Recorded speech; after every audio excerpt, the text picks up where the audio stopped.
الحمد لله رب العالمين والصلاة والسلام على المبعوث رحمة للعالمين وعلى آله وصحبه أجمعين أما بعد.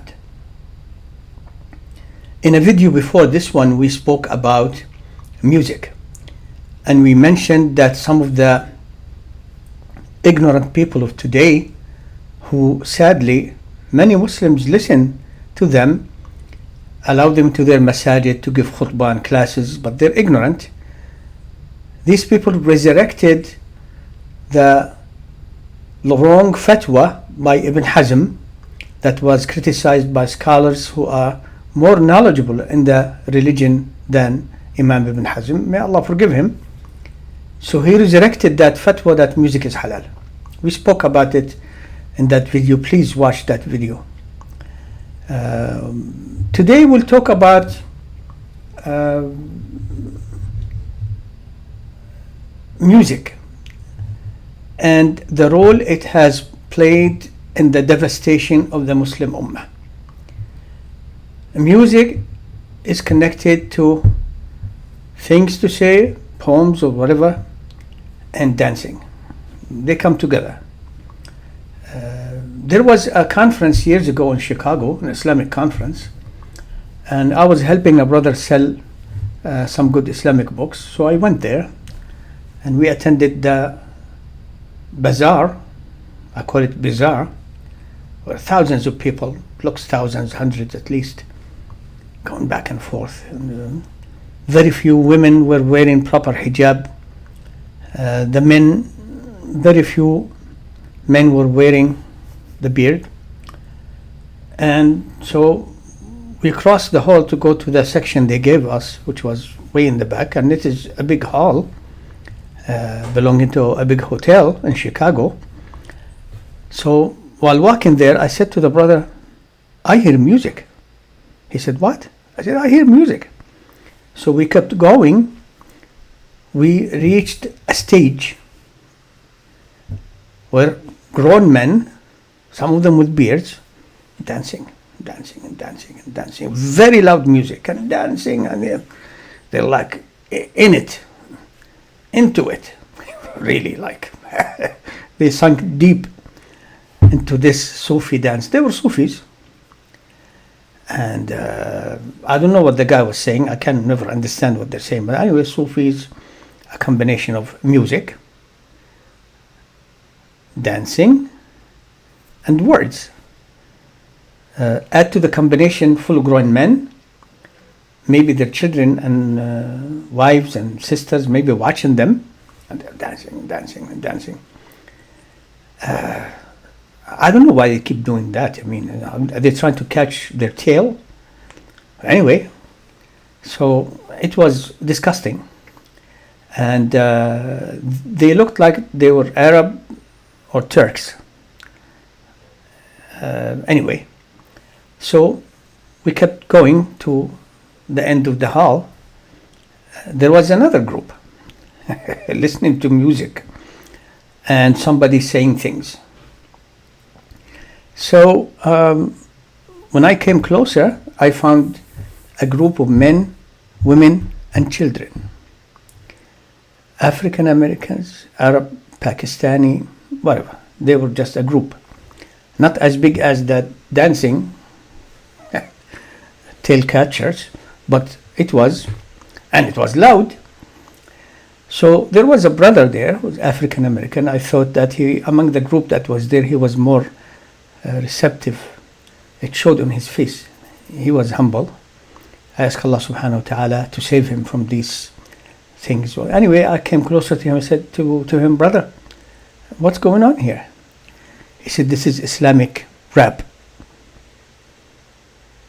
I said, what? He said, Islamic rap. And this is years ago. Now it's become famous, popular among people. But there, in Chicago, at that time, it was like a new thing to me, because I'm not into music or musical stuff, and keep going like this, you get dizzy. Anyway, so I said, what? He said, Islamic rap. I said, brother, I have a question for you. And Allah knows that I thought this brother was a good brother, but misinformed. So I asked him, brother, we know from the Sunnah that for each one of us, and from the Quran too, from the Quran and Sunnah, that each one of us has two angels accompanying them all the time. One on the right side, recording the good deeds. One on the left side, let me use the left hand, left side, recording the evil deeds. He said, yeah. I said, I'm going to ask you a question. Brother, please think about it. Who do you think among the two angels is recording this for you today?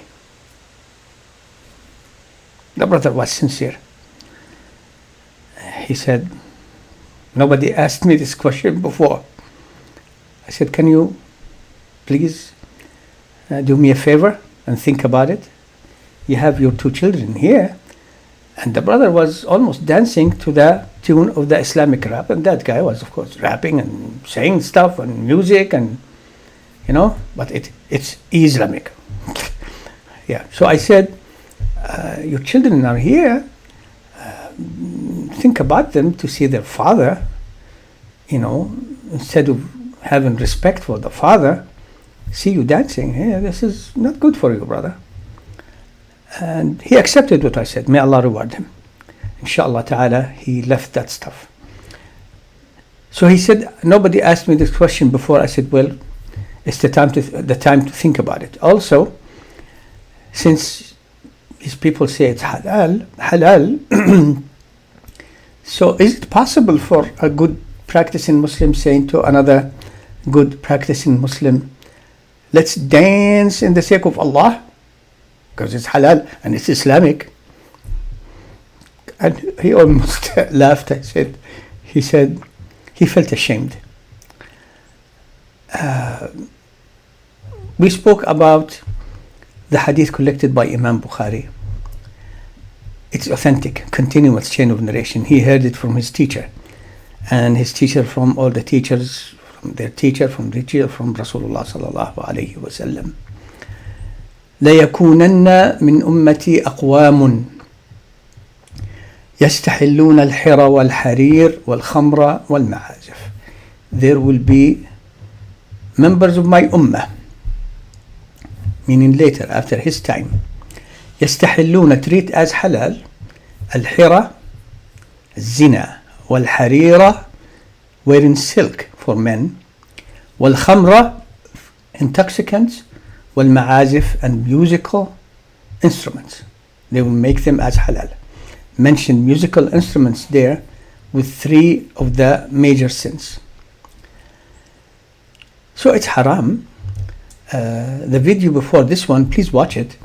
We spoke about one of the major ignorant people in our time who's watched and viewed by so many people. They invite him to their masajid so he can talk to them about the religion. He's a jahil. He resurrected a fatwa by one of the scholars of before who made a mistake, Ibn Hazm, rahimahullah, who claimed that this hadith is not authentic. But we have the same hadith from other chains of narration which he did not investigate, Ibn Hazm, and those who had more knowledge about hadith and fiqh than Ibn Hazm rebuked him. He said, no, you're wrong. Anyway, so he resurrected that thing that music is halal, and I responded to it. So if you think music is halal, look at the consequences. You see, if music is halal, where is the limit? Where is the limit? And if you think it's halal, so this angel here is busy recording for these good deeds. You're listening to music. Which kind of music? If you say just played by Islamic or Muslims, like it's halal music, like halal dhabiha, where did you get this distinction from? If it's halal, it's halal. What kind of music? What's in it? So music brings with it dancing. Dancing comes usually with word to say, and then you see people drowned in it like those Sufis. Wow. If I do it 2-3 times, I might fall down because you get dizzy. How do these people keep doing this for a long time? And they were the same group. They would take a break and then go back and dance. And music was horrible, terrible, not good music, very loud, full-grown men dancing like what? No, okay, dancing. So if it's halal, then where is the limit? Why would you tell people, oh, this kind is halal, this kind of music is not halal? Who gave you this authority to decide? Yeah, Muslims. Music is haram. The Sufis devastated the Muslim Ummah. Devastated the Muslim Ummah with their deviations from the creed, the practices of Islam.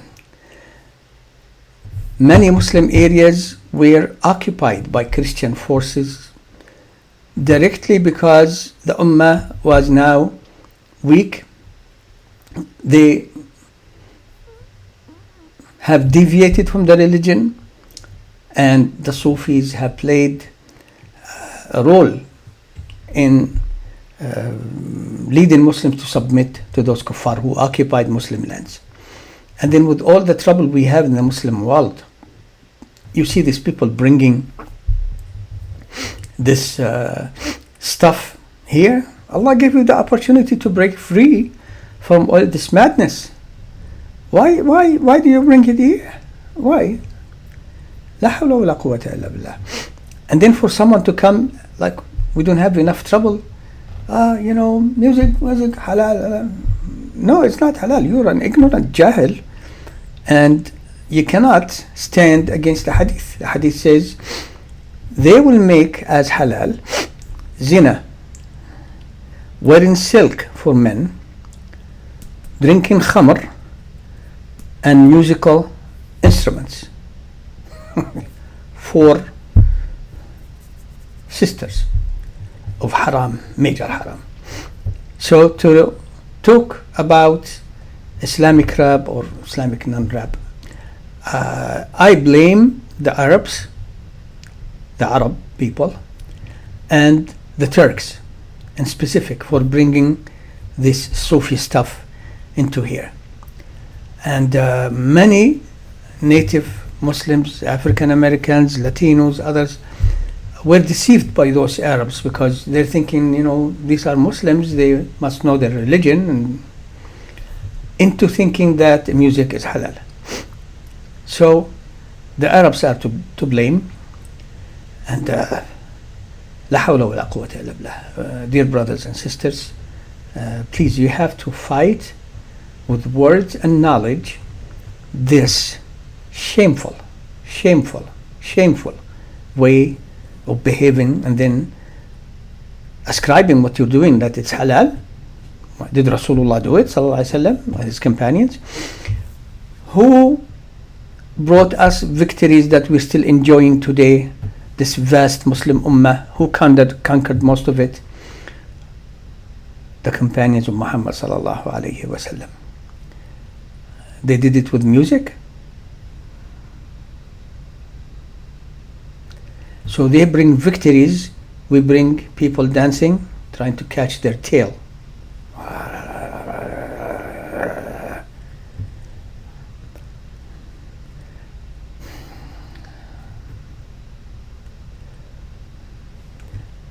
Let me finish with it. Let me say this. La ilaha illallah Muhammadun Rasulullah. Stick to the Sunnah, brothers and sisters. Really. My name is Jalal Abualrub, Jalal Abualrub, Abualrub. Please go to our website, islamlife.com, islamlife.com, islamlife.com, and donate so we can continue working for the propagation of the Islamic religion. as it is, without change, and to respond to those who are trying to corrupt our religion. It's our religion. They don't own it. Those who abide by the Quran and Sunnah, they are the ones who are the soldiers of Islam. But this dancing, they never brought a single victory to Islam, not one. لا حول ولا قوة إلا بالله.